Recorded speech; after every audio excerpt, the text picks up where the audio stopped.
For more on this, Nader Hashemi joins us from Denver, Colorado. He's the director of the Center of Middle East Studies at the University of Denver. Thanks so much for joining us.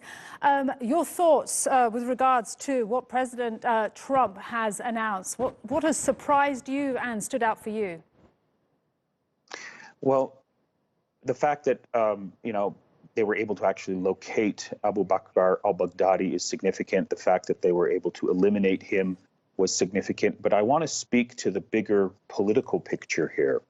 And while this is being celebrated as a major blow to the war against terrorism, I don't think very much changes as a result of the death of Abū Bakr al-Baghdadi, primarily because the social, political, economic, and intellectual conditions that produced ISIS are still in place. And so while the charismatic leader has been eliminated, the fundamental political and social context remains the same, and there will be another leader who will eventually emerge to lead this movement. So I think we have to be careful not to think that this is, the end of ISIS. I think this is simply an event that will be forgotten very quickly, and another leader will emerge. And until we deal with root causes that produce ISIS, primarily political authoritarianism and the absence of political representation for people in the Middle East, then we'll be dealing with this problem for a very long time. You said that, it doesn't inspire, just to quote you and rephrase what you said, a successor, but this is important, isn't it? Because it is an ideology, is it not?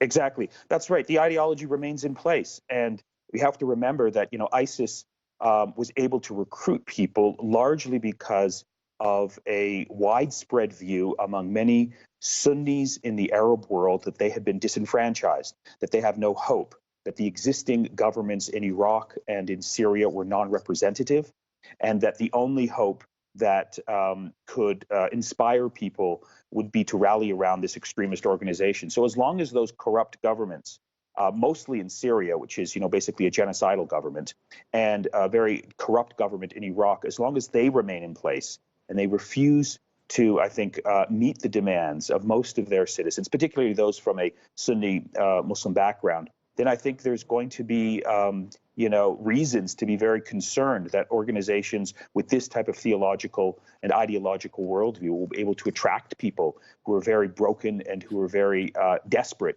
around this ideology. And we're seeing this right now, protests around the Arab world rooted in economic and political frustrations are mobilizing people. And so that's why I think we have to be careful not to celebrate as if this is some sort of, radical transformation in the politics of the Middle East. It's far from that.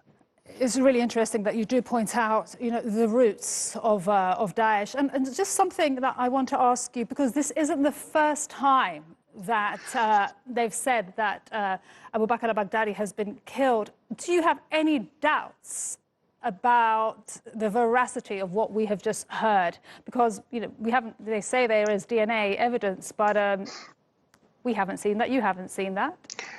Yeah, no, I don't have any doubts. I suspect that, he's been tracked, Baghdadi has been tracked for a very long time. I think they're eventually going to release probably some video footage and show us the images of the DNA sample. So I don't have any doubt that that he's actually been killed. And I want to ask the location of where he was killed. Is that something that has surprised you?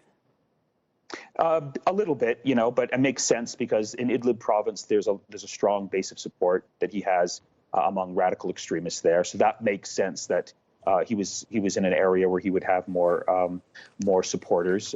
Some not really. And he mentioned something with regards to oil. He said, we're securing it. He mentioned many reasons. It stops ISIS, it fueled ISIS. And then something very interesting, he said, ExxonMobil, we might bring them in to do it properly. What did you make of that? I mean, I thought that was actually a public relations disaster for the United States. What this does is just confirms the worst perceptions that people have of the United States, that it's a predatory imperial power that's interested in the resources of the Middle East, not in the human rights of the people of the Middle East. So I think this is just Donald Trump at his very worst. I think it's a tragedy. All right. Nader Hashemi, thanks so much for speaking to us here on TRT World on this important day. Thank you.